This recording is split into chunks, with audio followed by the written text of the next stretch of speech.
"What are you doing here, Mr. Director?" Judge Harrison's voice cut through the tense silence of the courtroom like a knife, his wide eyes fixed on me with a mixture of shock and disbelief. The entire room froze. The constant murmuring of the lawyers ceased instantly. The reporters in the back stopped writing, their pens suspended in midair. Even the bailiff standing next to the American flag turned his head, trying to understand why a veteran Chicago judge was reacting this way to my presence. I walked slowly to the defense table, my footsteps echoing on the polished marble floor. I placed my black leather briefcase on the surface with a thud that reverberated throughout the room. The man sitting at the plaintiff's table watched me with an expression that oscillated between confusion and growing panic. My own father, Robert Thompson. "My name is Vic, I'm 38 years old, and this is the first time I've seen my father in 23 years. My last memory of him is from a cold December morning when I was 15, watching from the kitchen window as he put 2 suitcases in the trunk of a black Cadillac and drove away from our home in Detroit, leaving behind a pile of unpaid bills and a note on the table that simply said, 'I can't do this anymore.' Today, that same man who abandoned me when I needed him most was suing me, claiming a share of the inheritance my mother left me before she died 6 months ago.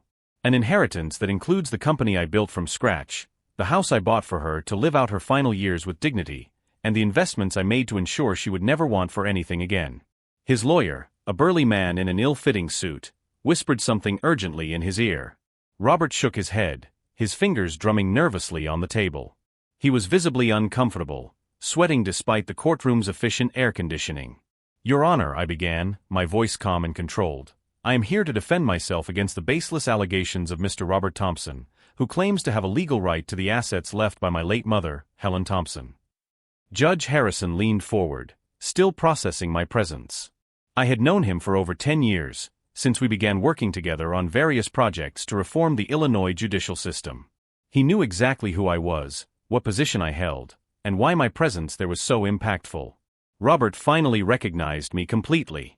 His eyes widened when he realized that the skinny, frightened son he had abandoned decades ago was now standing before him, wearing a $3,000 Italian suit, with a confident posture of someone accustomed to commanding rooms like this one. What he didn't know, what no one in that room knew, was that I wasn't there just to defend myself. I was there to execute a plan I had been devising since the day I received the first letter from his lawyer 3 months ago. During all those years of silence, while my mother worked 2 jobs to support us, while I studied on a scholarship and built a career from scratch, Robert lived his new life in Miami with the woman he had abandoned us for. He never sent a penny in child support. He never called on my birthday. He never asked how we were doing. But now, knowing that my mother had passed away leaving a considerable inheritance, he decided to resurface, claiming marital rights to assets he never helped build. If you're following this story of justice and family revenge, don't forget to subscribe to the channel to find out how a man who thought he could simply return and claim what was never his was about to discover that his son had become someone much more powerful than he ever imagined. As the judge adjusted his glasses and leafed through the case documents, I kept my gaze fixed on Robert. He was beginning to realize that something was very wrong, but he still had no idea that this was only the first move in a chess game that I had already won before it even began. Robert's lawyer, a man named Bradley Crenshaw, cleared his throat and began his presentation with the confidence of someone who believes he has a guaranteed victory. "Your Honor, my client, Mr. Robert Thompson, was legally married to Helen Thompson for 22 years. Although they separated informally in 2001, there was never an official divorce. Therefore, under Illinois marital rights, he has a legitimate claim to the inheritance left by the deceased." I watched Robert as his lawyer spoke.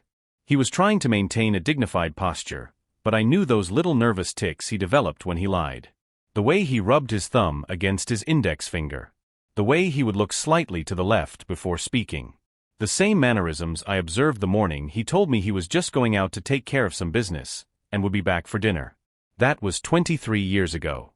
Dinner grew cold on the table that night, as it did for the next 1,500 dinners that followed. "Mr. Crenshaw," I interrupted, my voice cutting through his words like a sharp blade, "your client is omitting some crucial details about this informal separation. I would like him to explain to the court the exact circumstances of his departure in December 2001. Robert sat up straight in his chair, his eyes finally meeting mine for the first time since I entered the room.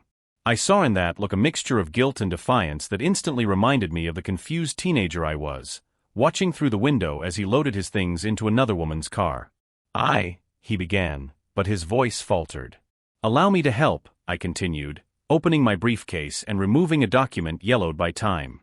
This is a certified copy of the note my father left on our kitchen table that December morning. I would like the court clerk to read the entire contents. Judge Harrison nodded for them to proceed. The clerk's voice echoed through the courtroom with a neutrality that made the words even more brutal. Helen, I can no longer live this lie. I've met someone who makes me truly happy. I'm moving to Miami. Don't try to find me. It's better this way for everyone. Robert. The silence that followed was deafening. I felt the weight of everyone's eyes turning to Robert, who had visibly paled. His hands trembled slightly as he adjusted his tie, a desperate gesture to maintain his composure. 19 words, I continued, slowly rising from my chair. That's all a 43-year-old man could write to explain why he was abandoning his wife of 20 years and his teenage son. 19 words to justify 2 decades of broken promises. I walked over to the evidence table and placed the note so that everyone could see it. Your Honor, I would also like to present this document, a bank statement showing that on the morning of his departure, Robert Thompson withdrew $87,000 from the joint account he held with my mother. All the money she had saved working as a night nurse at Detroit General Hospital. The reaction in the room was immediate. Murmurs of outrage rippled through the rows of spectators. I saw journalists furiously taking notes, their faces reflecting the outrage I had felt when I discovered this information years later. Robert tried to defend himself, his voice coming out strangled. I needed capital to start a new life. It was my money too. Capital for a new life, I repeated, letting the irony drip from the words. Meanwhile, my mother, whom you left with a $120,000 mortgage and a child to raise on her own, was forced to work 3 jobs just so we wouldn't lose our home. I returned to the defense table, pulling out a thicker folder. This dossier contains the complete records of Helen Thompson's life after December 2001. Double shifts at the hospital. Weekend cleaning jobs in downtown Detroit offices. Door-to-door cosmetic sales on her nights off. I leafed through the document slowly, letting each page tell its own story of sacrifice. Here is the medical documentation showing that my mother developed severe arthritis in her hands due to overwork. Here are the eviction notices we received every month for the first 2 years after she left. And this, I held up a worn envelope, is the last Christmas card she sent to your Miami address in 2005. It came back stamped recipient moved, address unknown. The impact of my words was visible on every face in the room. Robert had bowed his head, unable to maintain eye contact. His lawyer nervously shuffled through his papers, clearly realizing that his initial strategy was falling apart. For 22 years, I continued, my voice now laden with a controlled emotion that made the entire courtroom pay attention. Helen Thompson worked tirelessly to rebuild the life you destroyed. She saved every penny, invested every extra dollar, all with a single goal, to ensure that the son you abandoned had the opportunities you denied him. I returned to my chair but remained standing. The inheritance my father now claims is not the fruit of their marriage. It is the result of 2 decades of hard work by a woman determined to right the wrongs he caused. It is blood, sweat, and tears transformed into wealth through a dedication he never understood. Robert finally found his voice, trying to sound indignant. I had my rights. A man has the right to be happy. Rights, I repeated, and something in my tone made even Judge Harrison lean forward. Let's talk about rights, Dad. Did you have the right to leave? Maybe. But you didn't have the right to steal the savings of a woman who worked night shifts to support her family. You didn't have the right to disappear completely from your son's life. And you certainly don't have the right to come back 23 years later to claim the fruits of the labor of a woman who spent 2 decades cleaning up the mess you left behind. The silence that followed was broken only by the sound of a cell phone vibrating on the prosecutor's desk. All eyes turned to the device, but it was Robert who paled even more when he noticed that I was smiling slightly. Ah, he said, looking at the phone, I believe this call is for you, Father. It's probably Margarita Consuela, your current companion, calling from Miami to see how the lawsuit is going. The mention of the name made Robert stiffen in his chair, his eyes widening with a mixture of surprise and growing panic. He didn't expect me to know details about his current life. He had no idea that I had spent the last 6 months mapping every aspect of the existence he had built away from us. And he was about to discover that knowledge, when used strategically, can be the most devastating weapon of all. Especially when you occupy a position that allows you to turn information into real consequences. What he didn't know yet was that this call wasn't random. It was the first move in a much bigger game, one I had started playing the moment I received his first letter claiming rights to my mother's estate. The cell phone continued to vibrate insistently until Robert, clearly shaken, finally answered it. His voice came out strangled as he whispered hello in Spanish, trying to discreetly move away from the court microphone. But I had learned Spanish fluently during my college years, specifically to understand the conversations he had with his new family in Miami. An irony he was about to discover. ¿Qué está pasando, Roberto? Los periódicos están hablando de un juicio, the female voice echoed through the speaker before he could turn down the volume. The entire room heard Margarita asking about the trial in the newspapers. Robert quickly hung up, but the damage was done. Judge Harrison raised an eyebrow, clearly intrigued by the dynamic unfolding before him. Mr. Thompson, I continued, turning my attention to Robert, since we are talking about your current life, it might be appropriate to clarify some details for the court. Could you tell us about the 4 children you had with Mrs. Consuela over the last 20 years? The blood drained completely from his face. His attorney, Crenshaw, began stammering protests about relevance, but I was already pulling another document from my briefcase.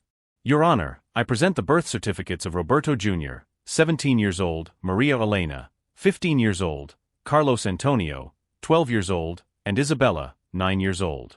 All registered as children of Robert Thompson in Miami-Dade County. I walked over to the evidence table, placing the certificates one by one.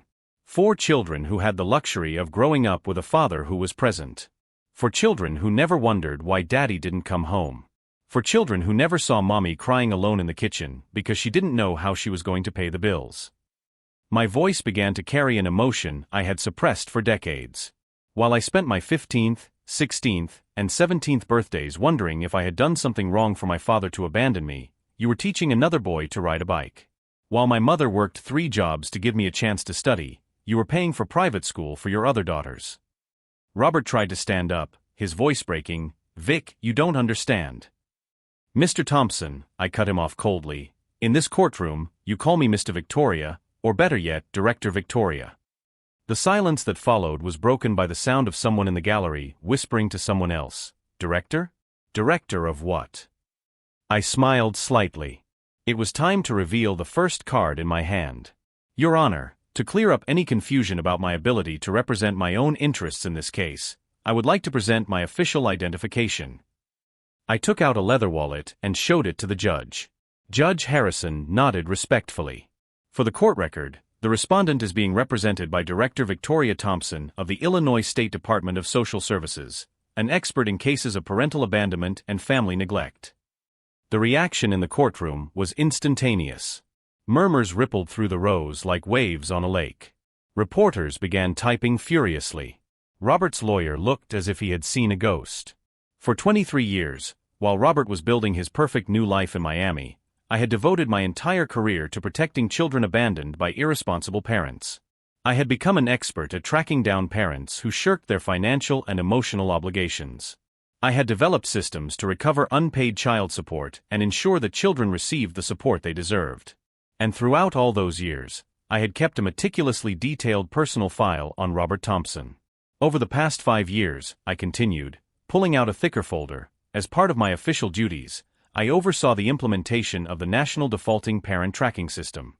This system cross-references bank data, property records, tax returns, and travel records to locate parents who have abandoned their responsibilities.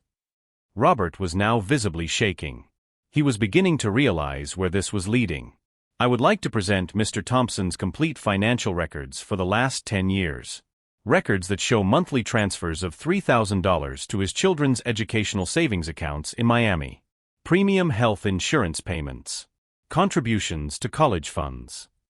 Each document I placed on the table was like a slap in his face. While my mother was slowly dying of cancer, unable to afford experimental treatments because she had spent all her savings maintaining our home, you were financing family vacations to Disney World. I pulled out a series of printed photographs from social media. These are images from Mrs. Consuela's Facebook page. Here, Roberto Jr. graduating from high school at a private school that costs $25,000 a year. Here, the whole family on a Caribbean cruise to celebrate their 20 years of marriage, unofficial. My voice grew harsher. And here, I held up a larger photo. You're teaching Carlos Antonio to drive in a new BMW, 3 weeks after my mother was given up on by the doctors.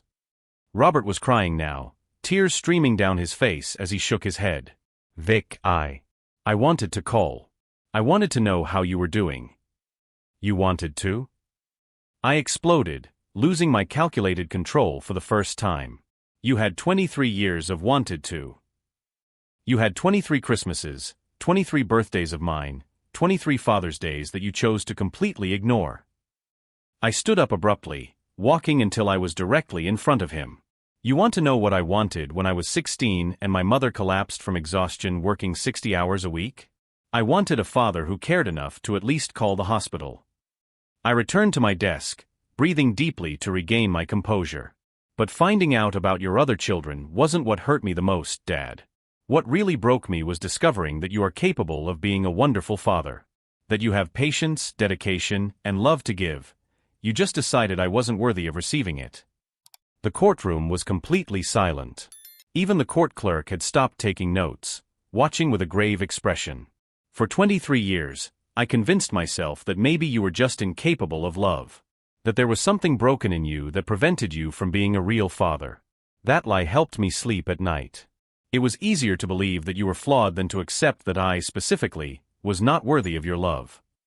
I took the last document out of the folder, holding it for a moment before speaking.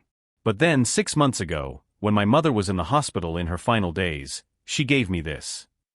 I showed him a yellowed envelope with my name written in her handwriting. A letter she had kept all these years. A letter you sent 3 years after you left. Robert's face contorted with anguish when he recognized the envelope. In this letter, you asked to come back. You said you had made a terrible mistake. That you missed me and wanted to rebuild our relationship. My voice grew dangerously low. You even offered to pay back child support and help with my education. I opened the envelope carefully. My mother never showed me this letter. She never told me you had tried to come back.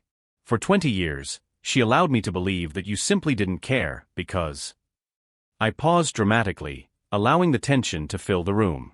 Because the same week this letter arrived, she found out through a detective agency that you had already officially married Margarita in a ceremony in Las Vegas, and that she was pregnant with your second child. The impact of these words hit Robert like a physical punch. He slumped in his chair, covering his face with his hands.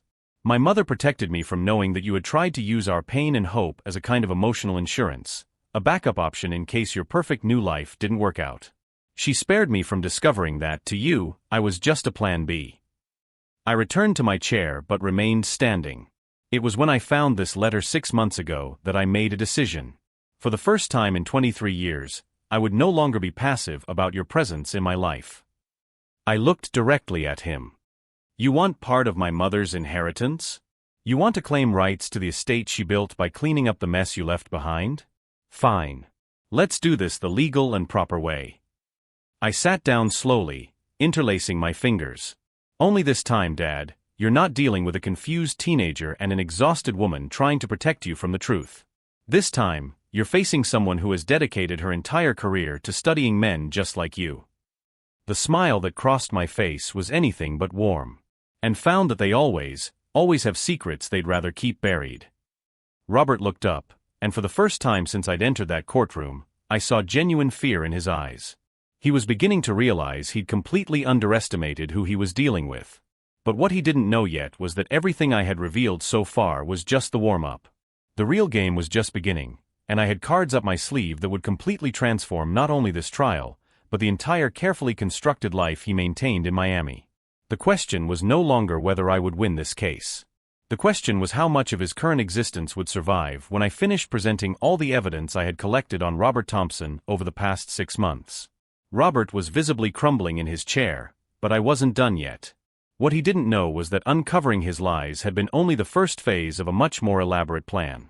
Over the past 6 months, since I received the first letter from his attorney claiming rights to my mother's inheritance, I had used every resource available to me in my position as Director of Social Services to build a complete dossier on Robert Thompson. And when I say complete, I mean every financial transaction, every property, every move he had made in the last 10 years. Your Honor, I continued, removing a new folder from my briefcase, I would like to present the official records of an investigation that was conducted by the Department of Social Services into child support evasion and parental abandonment. Judge Harrison nodded respectfully. Proceed, Director Victoria. I opened the folder and took out a series of official documents bearing the seal of the state of Illinois. This investigation was initiated as part of a routine audit of unresolved parental abandonment cases. Robert Thompson's name appeared in our database as a case pending for 23 years. Robert tried to stand up, his voice coming out strangled. This isn't legal. You can't use your official position to ensure that abandoned children receive the support they are entitled to? I interrupted, my voice cutting like ice. To track down parents who shirk their legal responsibilities? Dad, this isn't personal revenge. It's literally my official job. I walked over to the evidence table, placing each document with surgical precision. Our investigation has revealed that Robert Thompson owes, in current values, $347,000 in unpaid child support, plus interest and penalties accrued over 23 years. The silence in the room was broken only by the sound of Robert choking. His lawyer, Crenshaw, was frantically leafing through his papers, clearly realizing he had completely underestimated the situation. But that's just the beginning, I continued, pulling out another document. Our investigation also revealed possible tax irregularities. While officially residing in Miami, Mr. Thompson maintained properties registered in other states, including a vacation home in North Carolina that he never reported to the IRS. I returned to my desk but remained standing, like a predator circling its prey. It was also interesting to discover that, over the past 5 years, he has transferred significant amounts to offshore accounts in the Cayman Islands. Transfers that coincide exactly with the periods when his construction company in Miami reported tax losses. Robert was now completely pale, beads of sweat rolling down his forehead. You can't prove any of this. I smiled coldly. Dad, for 20 years, I've specialized in tracking down men who believe they are above the law. I've developed systems that cross-reference international bank data, real estate records, tax returns, and financial transactions. Do you really think your little maneuvers would go unnoticed by someone like me? I took out my phone and showed the screen to the court. This morning, I received confirmation that the Internal Revenue Service has initiated a full audit of Robert Thompson's finances for the past 7 years. The IRS is particularly interested in understanding how a man who reported annual losses was able to finance a lifestyle that costs over $200,000 a year.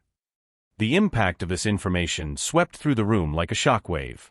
Murmurs ran through the rows of spectators, and I saw journalists furiously writing down every word.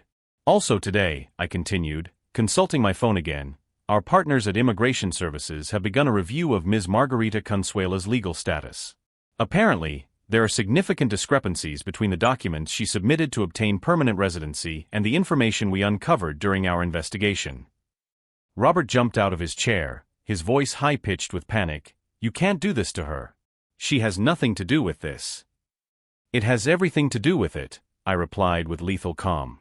Margarita signed legal documents as your wife during the immigration process. But technically, you never legally divorced my mother. That means her marriage is fraudulent, which jeopardizes not only her residency but also the custody of her 4 American children. The horror on Robert's face was palpable. For the first time since I entered that courtroom, he was beginning to understand the true magnitude of what he had unleashed by attempting to claim my mother's inheritance.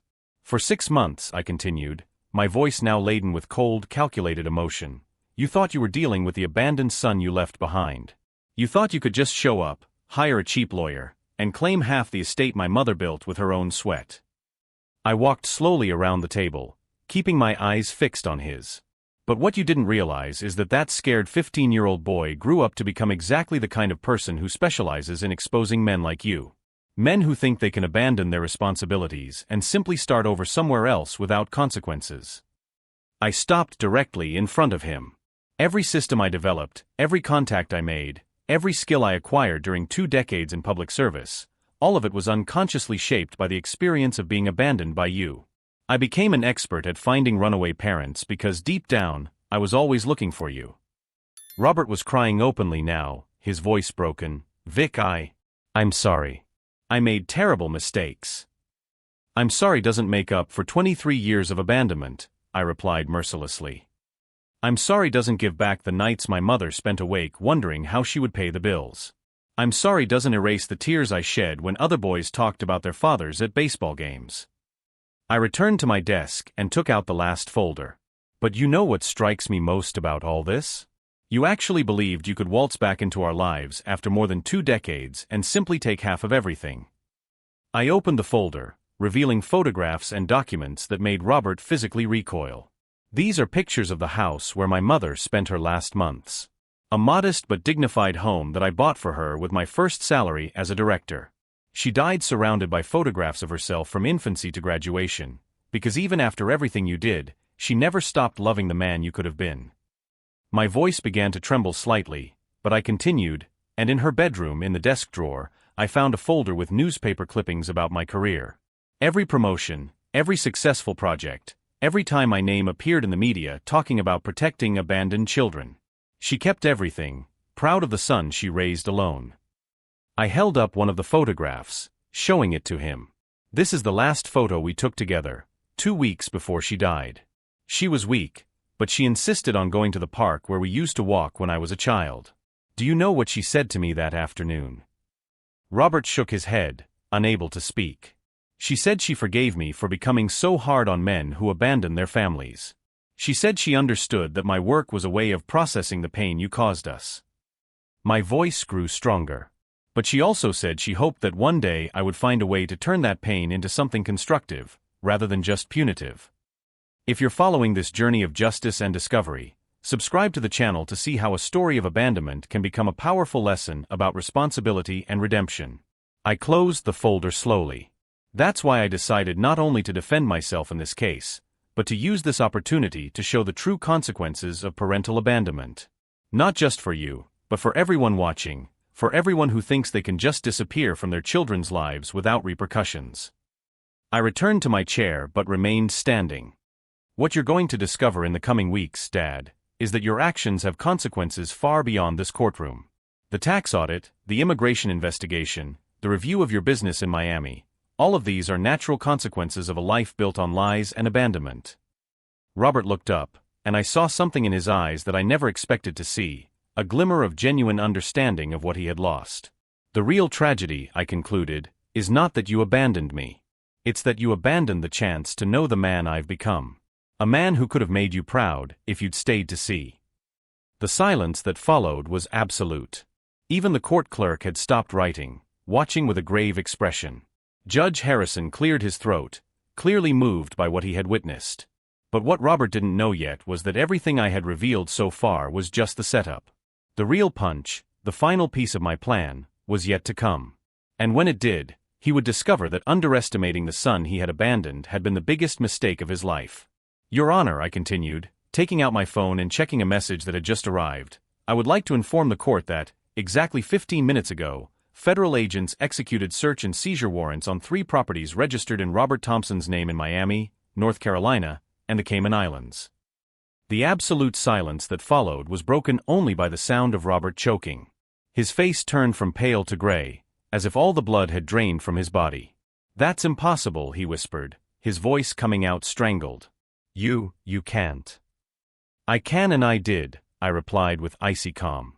As Director of Social Services, I have the authority to initiate investigations into tax evasion when related to cases of parental neglect.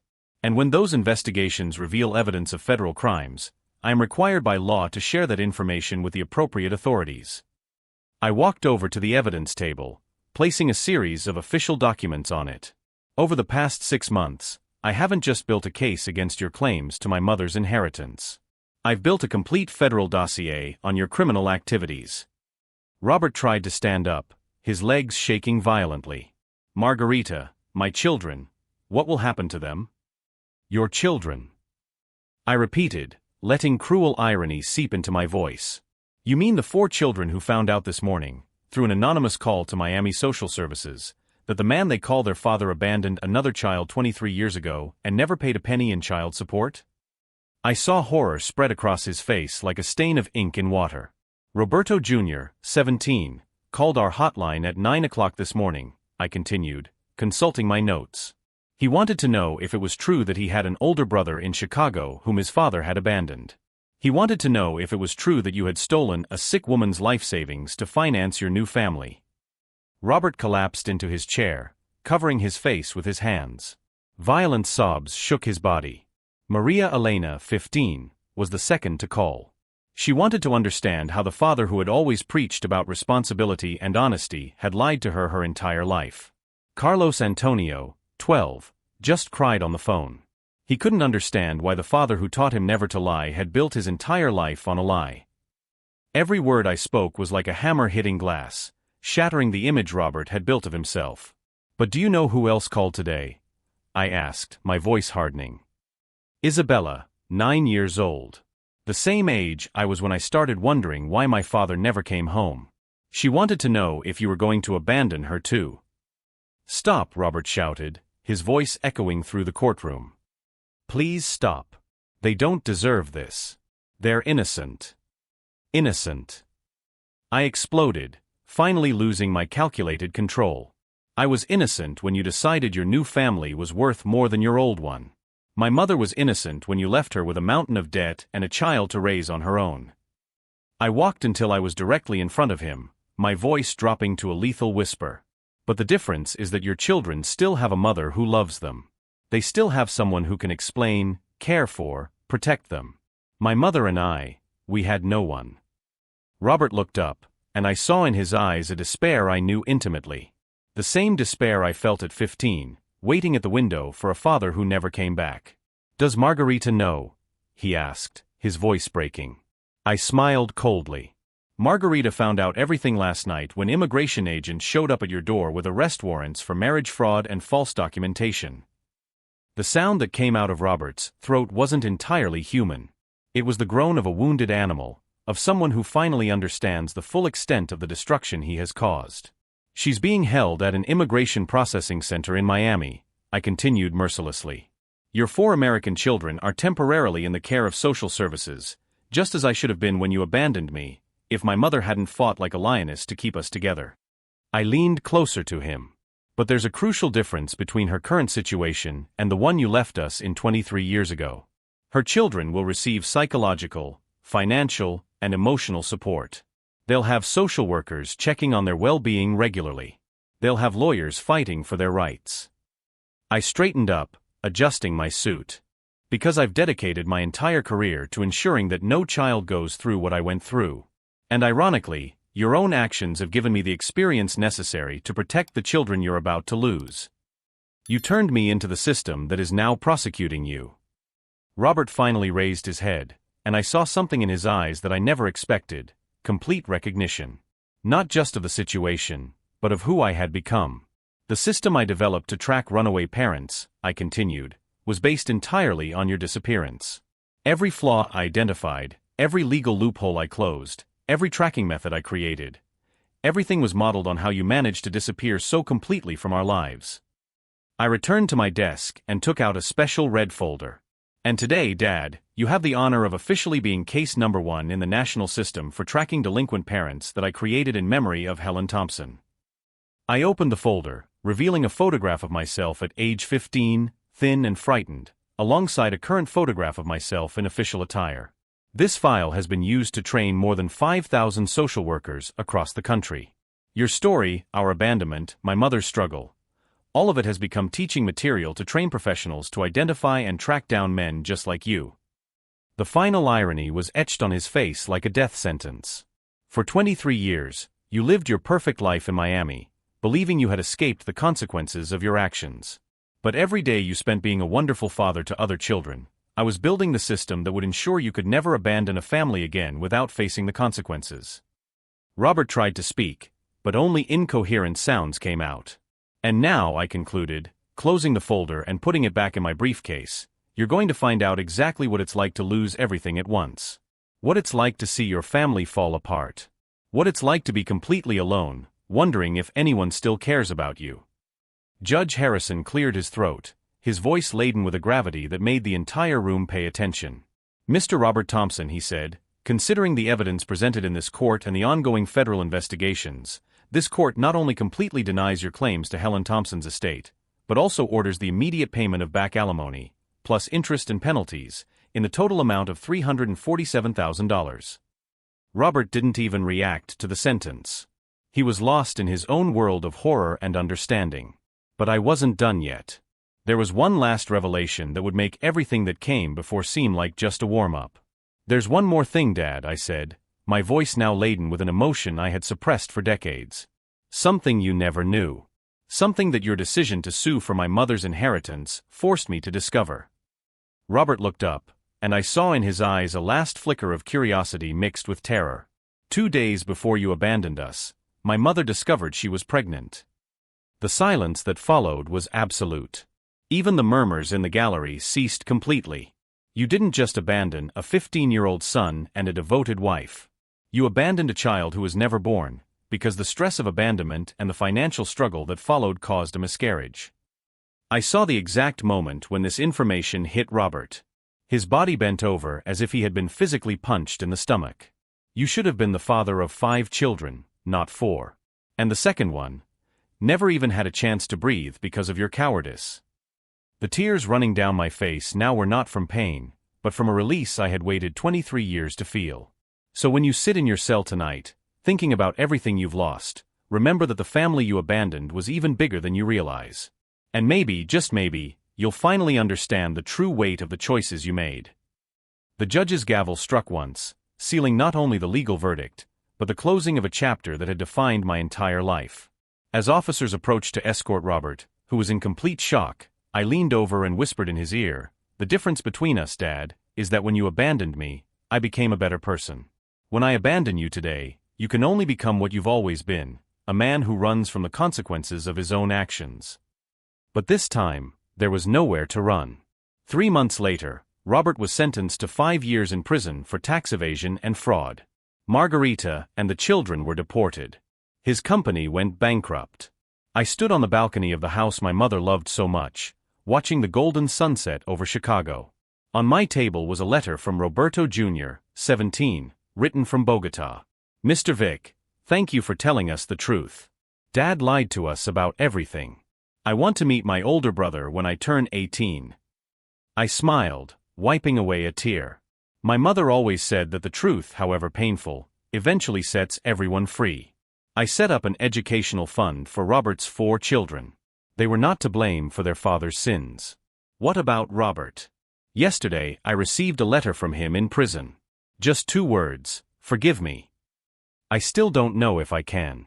But I know that I have turned my pain into purpose, protecting thousands of abandoned children. If this story touched your heart, subscribe to the channel for more stories of justice and redemption. The last time I thought of my father as a hero, I was 9 years old. Today, at 38, I finally understand that true heroes are not those who never fall, but those who rise up to protect those who cannot protect themselves. And sometimes, the greatest revenge is simply to become everything they were never able to be.